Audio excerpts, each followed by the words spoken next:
오늘 우리에게 주시는 하나님 말씀을 봉독합니다. 구약 성경 사사기 7장 1절에서 3절입니다. 사사기 7장 1절에서 3절입니다. 구약 성경 372쪽입니다. 구약 성경 372쪽 사사기 7장 1절에서 3절 말씀 봉독합니다. 여룹바알이라는 기드온과 그를 따르는 모든 백성이 일찍이 일어나 하롯셈 곁에 진을 쳤고 미디안의 진영은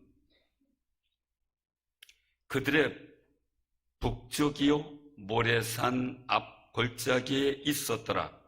여호와께서 기드온에게 이르시되 너를 따르는 백성이 너무 많은즉 내가 그들의 손에 미디안 사람을 넘겨주지 아니하리니 이는 이스라엘이 나를 거슬러 스스로 자랑하기를 내 손이 나를 구원하였다 할까 함이니라. 이제 너는 백성의 귀에 외쳐 이르기를 누구든지 두려워 떠는 자는 길르앗산을 떠나 돌아가라 하라 하시니 이에 돌아간 백성이 22,000명이요 남은 자가 10,000명이었더라. 아멘. 오늘은 순교자 기념주일입니다. 순교자들의 후손들에게 하나님의 복된 역사가 임하시기를 기도 많이 해주시기를 바랍니다. 오늘 본문 말씀을 통해서 우리가 기억하면서 하나님의 거룩하신 은혜가 무엇인지 알고 더 충만한 역사로 나아가는 귀한 승리자들이 되시고요. 또한 하나님의 복된 열매를 많이 맺으시기를 바랍니다. 이스라엘 민족의 역사 속에 모세라는 지도자가 등장한 때가 주전 1500년경입니다. 이제 모세와 여호수아 시대를 지나고 사사 시대가 300년 동안 진행이 되게 되죠. 사사는요, 왕의 역할과 선지자와 제사장의 역할로 이 사사가 통치하던 시대를 말해요. 기드온은 5대 사사예요. 그래서 주전 1169년부터 1129년 40년간을 통치했죠. 기드온 이전에 여사사 드보라가 있었는데 40년 동안 하나님을 섬기며 평안했어요. 그런데 드보라 사사가 죽자 이스라엘 백성이 하나님을 떠나고 이 가나안 신을 섬기며 범죄하기를 시작을 해요. 사사기 6장 1절에 보면 이스라엘 자손이 또 여호와의 목전에 악을 행하였다. 그래서 여호와께서 7년 동안 그들을 미디안의 손에 넘겨져 괴롭힘을 당하는 일을 용인하시는 상황이 나와요.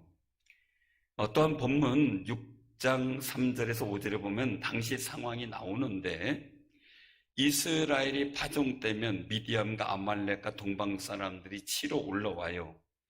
진을 치고 가사에 이르도록 토지 서산을 멸해서 이스라엘 민족이 먹을 거를 남겨두지 않아요.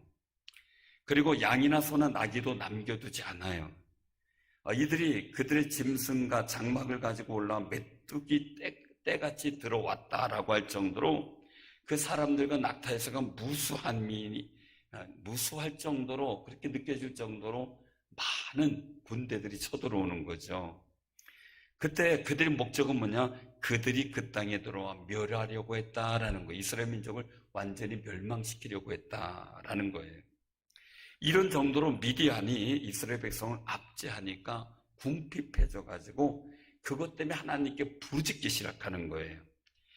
이스라엘 백성의 기도를 들으신 하나님, 이게 참 하나님의 사랑이 알다가도 모르는 게요. 그렇게 말썽을 부리는데도 끝까지 사랑하시거든요. 그래서 하나님이 이스라엘 민족을 구원하고자 이제 사사 기드온을 부르신 거예요.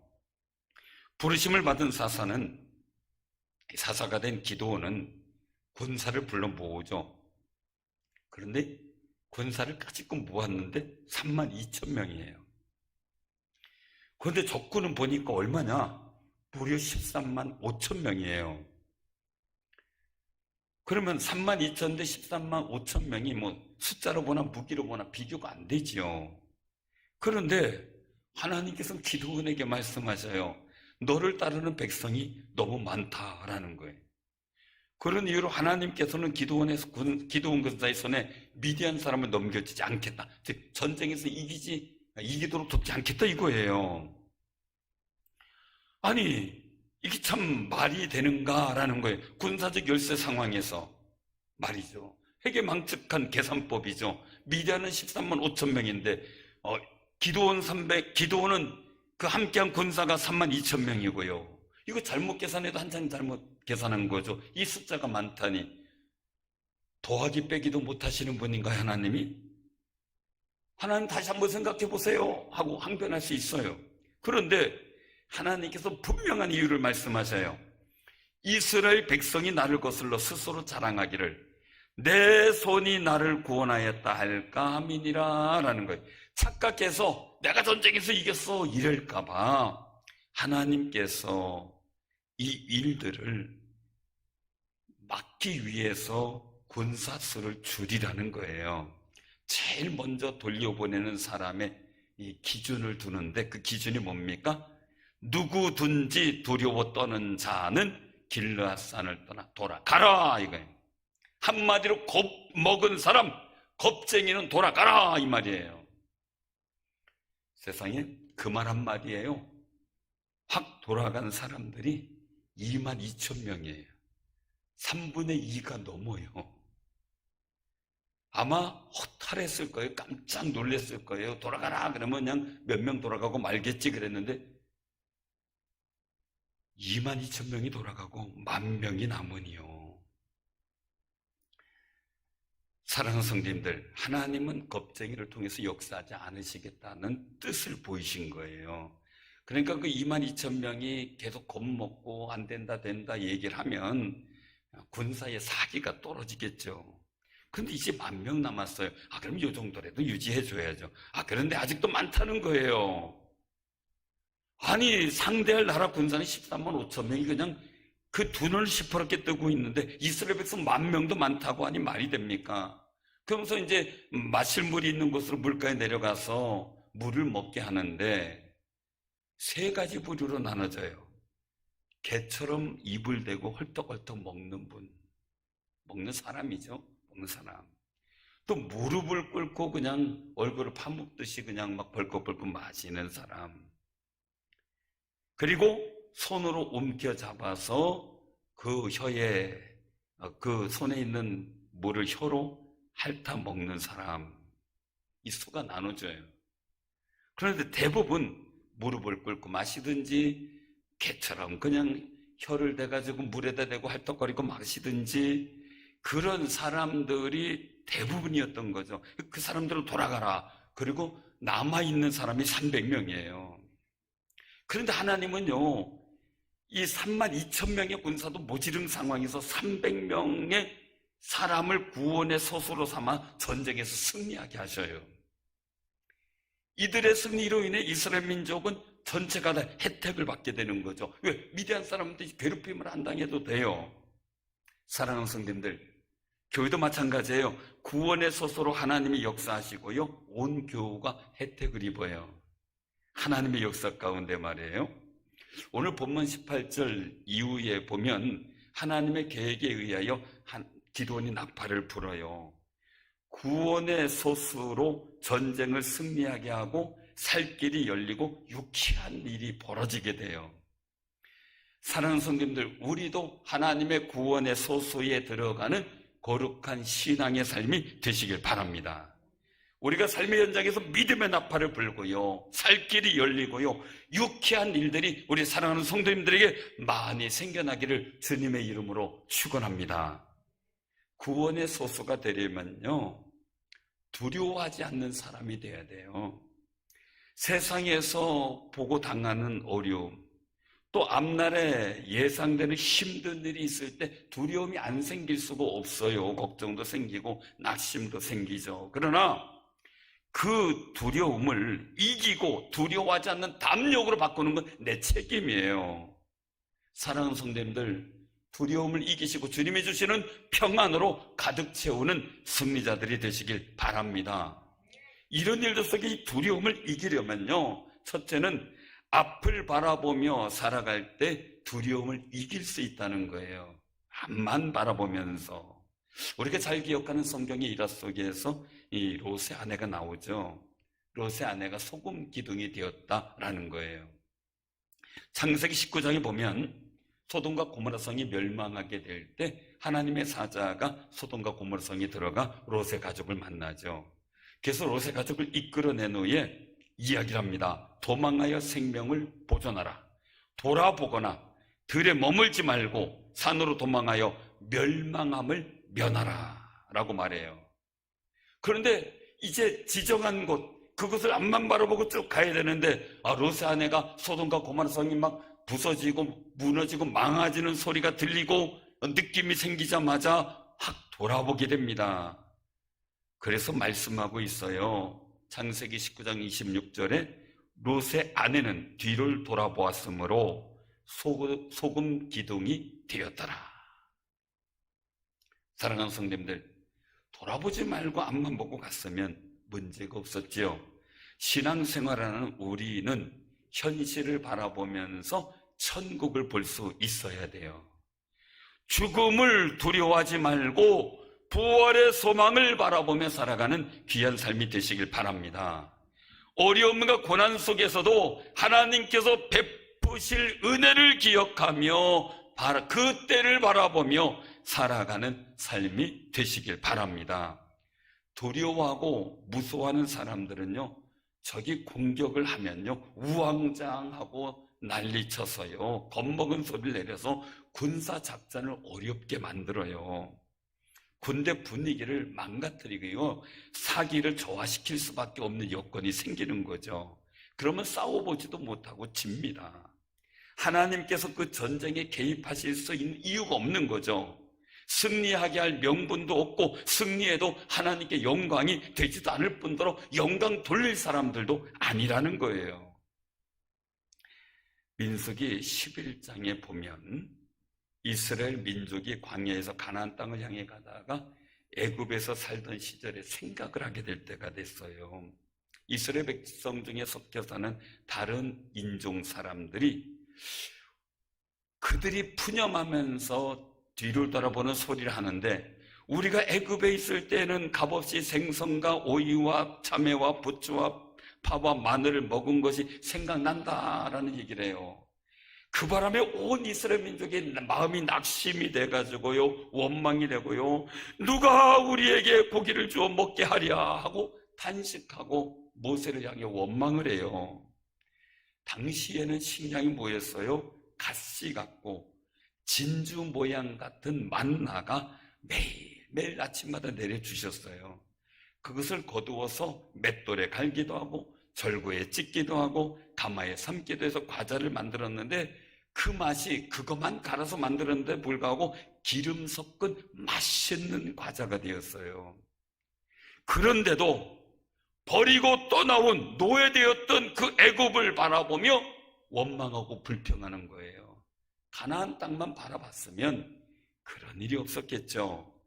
결국 하나님께서 메추라기를 보내주어서 먹게 하시지만 그 고기가 이 사이에 씹히기도 전에 하나님께서 백성에게 진노하셔서 큰 재앙으로 치게 되는 일들이 민수기 11장에 나와요. 더 안타까운 것은요, 가나안 땅을 정탐하게 되는데 정복하려고요.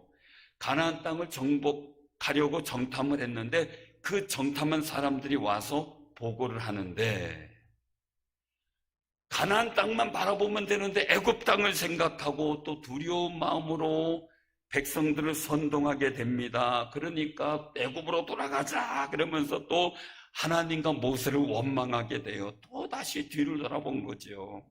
결국 그들은 가나안 땅을 정복하지 못하고 돌아서야 했습니다. 왜 가나안 땅을 정복하지 못했을까 하는 거죠. 하나님이 가나안 땅 정복에 함께하지 않으신다고 하셨기 때문이에요.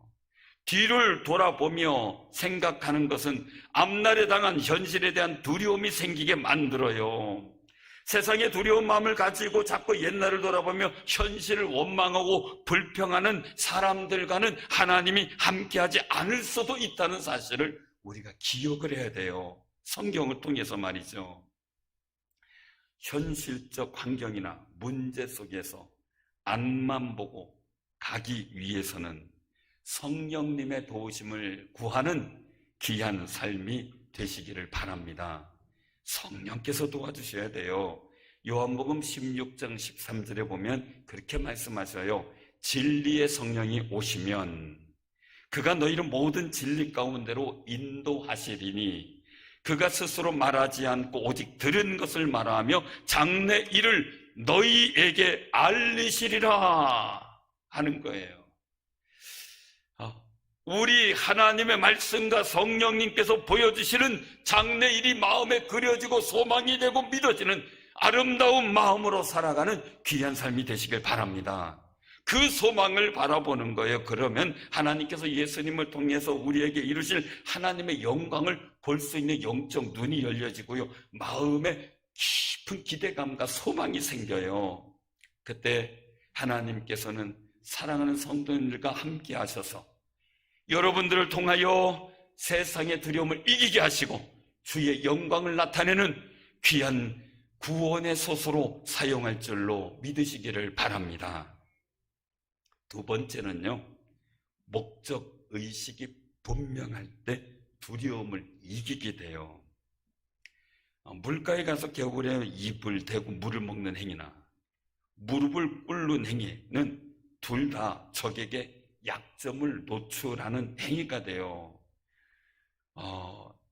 군사는 항상 경계심이 있어야 되는데 경계가 흐트러지면 적군이 쳐들어오는데도 방비책이 없거든요.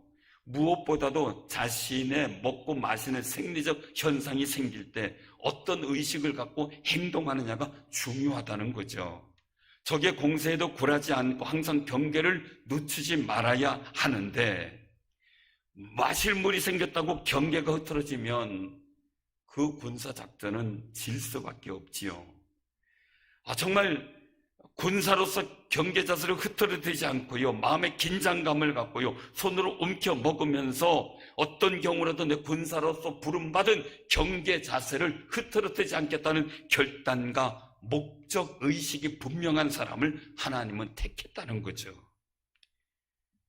고린도전서 13장 4절 후반에 그렇게 말씀하세요. 사랑은 자랑하지 아니하며 교만하지 아니하며. 하나님을 사랑하는 사람은 하나님을 자랑하지 자기를 자랑하지 않아요. 근데 두려워서 이제 떠나가는 사람이 그들이 전쟁에 승리해서도 하나님께 영광 돌리지 않고 자기를 자랑하는 일을 할 사람이었다는 거예요. 그래서 하나님께서는 전쟁에서 승리한 후에 하나님을 자랑하고 하나님께 영광 돌릴 사람을 택했다는 거죠. 우리가 꼭 기억해야 됩니다. 하나님을 사랑한다면요, 하나님께서 베풀고 계시는 은혜를 자랑할 의식을 분명히 마음에 품고 살아가는 귀한 삶이 되시길 바랍니다. 그래서 우리가 그 소망 갖고 하나님 어떻게 자랑할까 고민하며 살아야 되는데, 두려워 떠는 사람들이나 먹을 물이 있다고 개처럼 입을 대고서 먹든지 무릎을 꿇고 먹는 사람은요, 자신들의 입 속에 너무 빠르기 때문에 하나님을 자랑하기보단 자신의 자랑이 너무 빠르다는 사실이에요. 그러니 하나님의 영광된 승리에서 제외를 시킨 거예요. 조금 더 깊이 생각해 보면 나도 그런 사람이 될 수 있다라는 거예요. 정말 우리가 생각할 때가 필요해요. 왜냐하면 내가 하는 기도에 응답을 안 하시는 이유가 이게 될 수도 있다는 거죠. 내가 하나님께 영광 돌리고 하나님을 자랑할 준비가 안 됐기 때문에 아직 응답되지 않을 수도 있다라는 것을 우리는 한번 생각을 해봐야 돼요.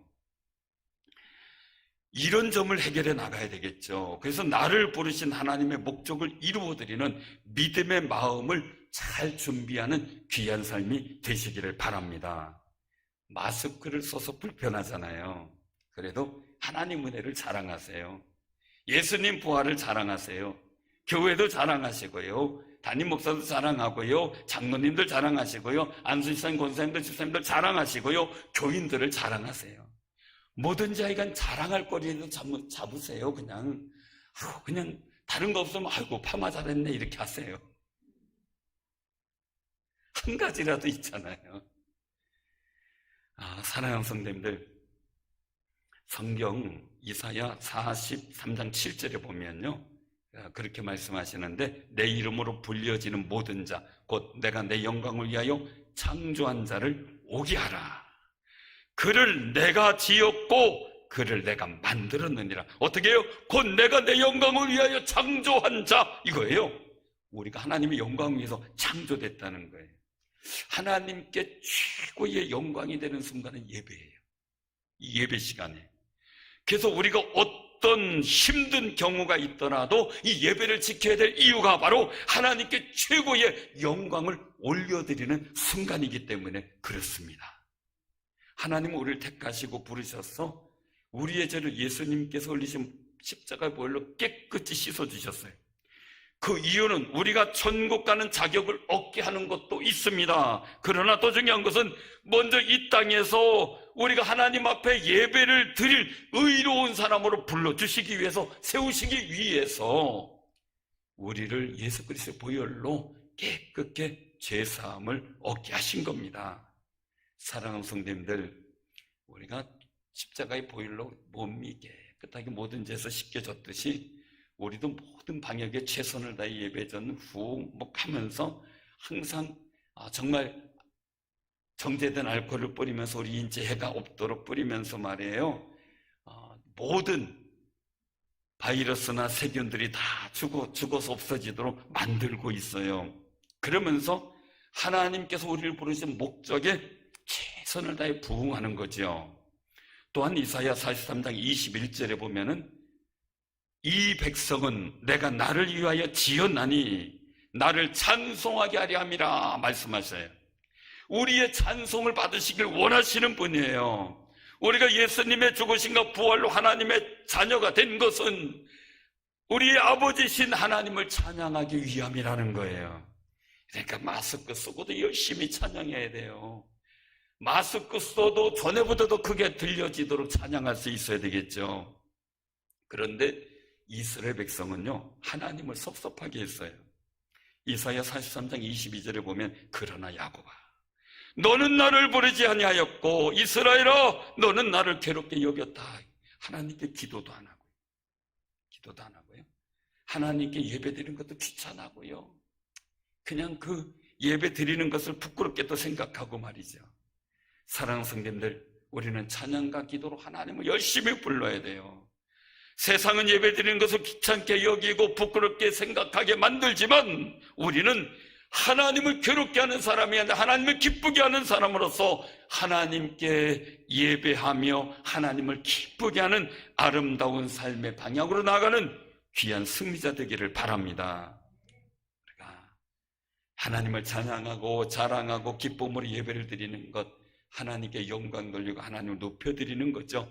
그럴 때 성령님의 위로가 임해요. 제자들이요, 예수님이 부활 승천하신 후에 세상과 또한 유대인들, 로마 사람들에게 잡혀서 죽을까 봐 두려웠어요. 사실은 잡아 죽이려고 했으니까 말이에요. 그러나 예수님이 말씀하신 대로 예루살렘을 떠나지 않고 모여 부르짖고 기도를 했거든요. 사도행전 9장 31절에 말씀하셔요. 그리하여 온 유대와 갈릴리와 사마리아 교회가 평안하여 든든히 서가고 주를 경외함과 성령의 위로로 진행하여 수가 더 많아지니라. 여기서 성령님의 위로로라고 하는 말씀이 성령님의 후원으로라는 말씀이에요. 이걸 우리말로 바꾸면 성령님의 백으로라는 뜻이 돼요. 사랑하는 성도님들, 우리가 정말 하나님께서 부여하신 거룩한 인생의 목적을 바로 알고 우리가 살아가면서 기도하며 예배 드릴 때 성령님의 위로가 우리에게 나타나게 됩니다. 그때 성령님께서 내 구원자의 백이 되신다는 거예요. 그 성령님께서 내 구원자의 백이 되시는데 세상이 뭐가 두렵겠습니까? 그 속에선 세상의 두려움은 내 마음에서 사라져버려요. 그 성령님의 위로가 여러분들에게 임하는 역사가 있기를 바랍니다. 세 번째는요, 하나님의 구원하심을 확신할 때 두려움을 이기게 돼요. 하나님을 향한 믿음은요, 하나님을 얼마나 의지하느냐에 관건이 달려져 있어요. 자기 힘으로 할 수 있다고 하는 것은 영적 교만이에요. 주변에 사람이 많다고 자랑할 것이 못 돼요. 왜요? 하나님의 역사를 막는 일도 될 수 있기 때문이죠. 이 기드온 300용사일을 보면요, 하나님께서 기드온 군사들을 300명만 남기신 이유가 있어요. 인간들이 스스로 힘으로 승리한 것으로 오인하고 교만에 빠지는 일을 막기 위함이에요. 승리의 가능성이 아예 없는 숫자적 열세에서의 승리는 하나님의 권위와 전능하신 능력을 입증하는 게 되는 거죠. 우리는 늘상 주님을 찬양해야 돼요. 그런 찬양이 있잖아요. 승리는 내 것일세, 승리는 내 것일세, 구세주의 보혈로서 승리는 내 것일세, 내 것일세, 승리 맞는 구세주의 보혈로서 항상 이기네. 아멘. 이 거룩한 승리가 있길 바랍니다. 제가 아는 목사님 중에 서울의 신답교회를 심호하고 계시는 양 목사님이 계셔요. 그분이 하사관으로 군대 생활도 하셨어요. 막강 육중대에 이제 소속이 되었는데 주일마다 이분이 교회 가는 사람들을 소집해서 교회를 가서 예배를 드리게 했다는 거예요. 그런데 고참들이 군기를 잡기 시작했다는데요, 매 주일 아침에 연병장에 모아놓고요, 환자 열애, 교회 안 갈 사람 열애, 그런다는 거예요. 그러면 환자 빠지고 교회 안 갈 사람 빠지고, 그러면 21명 정도 남았대요, 늘 교회 가는 사람이. 그러면 계속 얼차례 굴리고 그냥 하여간 힘들어하는 모든 일들을 다 한 거예요. 옷도 만진창이 되는 거죠. 그리고 또 세워놓고 교회 안 갈 사람 열애, 그러면 또 몇 명 빠지고, 또 굴리고, 그러면 또 세워놓고 교회 안 갈 사람 열애, 그러면 빠지고, 그래서 10명이 남는데요. 그러면 10명이 남아서 굴리고 굴려도 열애가 안 나오니까 이제는 힘들던지 교회 그냥 가든지 말든지 알아서 해라, 그러고서 내버려둔대요. 그러면 10명이 그냥 교회 가자마자 그냥 예배 드린다는 감격 때문에 의자에 앉지도 못하고 그냥 털썩 주저앉아서 교회 안에 들어가서 엉엉 울고 하나님 앞에 정말 탄원하고 예배 드리는 감격을 갖고 하나님께 예배 드렸다 그래요. 지금까지도요, 끝까지 그때 예배를 포기하지 않고 그렇게 예배 드렸던 그때의 그 믿음이 그립다는 거예요. 이런 마음이 순교자적 모습이죠. 사랑하는 성도님들, 명품을 많이 봐야 명품이 된다 그래요. 우리도 서로 명품 신앙되는 귀한 삶이 되시기를 바랍니다. 하나님 없이 잘 살 수 있다고 생각하는 것이요, 하나님이 제일 싫어하는 영적 상태예요. 병든 상태죠. 하나님 없이 성공한 사람은 자기 자신의 내면이 두려움과 염려로 쌓여있다는 걸 깨닫지를 못해요. 사울 왕이 하나님의 영이 있을 때 충만한 사람이었잖아요. 그런데 하나님의 영이 자신을 떠나간 후에 상태를 깨닫지 못해요. 사무엘상 16장 14절에 보면 그렇게 말씀하셔요. 여호와의 영이 사울에게서 떠나고 여호와께서 부리시는 악령이 그를 번민하게 한지라. 불안하고 두렵고 그냥 막 온갖 잡생각이 들어서 밤새 잠도 못 자고 주절주절거리고 떠들고 돌아다녔다는 이야기예요. 밤새 말이죠. 하나님의 영이 떠난 사울왕에게는 평안이 없었어요. 답답함과 두려움만 남아있었던 거죠. 그러니까 다윗에 대해서 두려워하고 걱정, 근심했던 거죠. 역대하 14장에 보면요, 당시에 강대국 구스 나라가 쳐들어와요. 전쟁이 유다 나라고 벌어진 거예요. 당시 쳐들어온 군사의 수를 보니까 100만 명이에요. 병거가 300대인데요 오늘날 탱크예요, 병거가. 그런데 아사왕의 군대는 다 합쳐봐야 58만 명이에요. 탱크 없어요. 이런 상황에서 아사왕이 하나님께 부르짖어요. 여호와여, 힘이 강한 자와 약한 자 사이에는 주밖에 도와줄 리가 없사오니 우리 하나님 여호와여 우리를 도우소서. 우리가 주를 의지하오며 주의 이름을 의탁하옵고 이 많은 무리를 치러 왔나이다. 여호와여 주는 우리 하나님이시오니 원하건대 사람이 주를 이기지 못하게 하옵소서. 역대하 14장 11절에 탄원을 해요. 그리고 나서 대성을 거둬요. 사랑하는 성도님들, 야사왕의 고백 속에 중요한 고백이 나와요. 여호와여 주는 우리 하나님이시오니, 이거 말해요. 이 말씀은 주님이라고 고백한 일들은요, 내 소유권을 하나님께 있지 않습니까? 그러니 나를 도와주시고 나를 이 어려움 속에서 구원하셔서 승리하게 하시고 영광 받아 주옵소서 탄원하는 기도예요. 하나님께 부르짖는 거예요. 사랑하는 성도님들, 정말 우리가 기억을 해야 돼요. 하나님의 구원하심을 확신하는 사람은요, 내 소유권이 내게 있는 게 아니라 하나님께 있다는 것을 고백하고 믿고 살아가는 거예요. 사랑하는 성도님들, 하나님께서는 확실하게 구원해 주실 줄로 믿으시길 바랍니다. 그때 우리 마음의 두려움은 사라져버리게 돼요. 사랑하는 성도들, 꼭 기억하시기 바랍니다. 두려움을 이기는 비결, 첫째는 앞을 바라보며 살아갈 때, 하나님께서 주신 비전을 바라보고 살아갈 때 두려움을 이깁니다. 두 번째는 인생에 하나님께서 나를 택하신 목적의식이 분명할 때 두려움을 이겨나가게 됩니다. 세 번째는 내가 어떤 상황이라도, 정말 불가능한 상황이라도 하나님의 구원하심을 확신할 때 우리는 두려움을 이기게 됩니다. 세상이 주는 두려움을 이기셔서 하나님이 세우신 승리의 계획 안에서 쓰임받는 구원의 소수가 되시길 바랍니다. 순교자들이 이런 믿음 갖고 살았지요. 이럴 때 하나님이 함께 하셔서 우리를 통해 하나님의 영광을 세상에 드러나게 하시는데, 그 거룩한 일에 쓰임받는 구원의 소수가 다 되시기를 주님의 이름으로 축원합니다. 기도하겠습니다.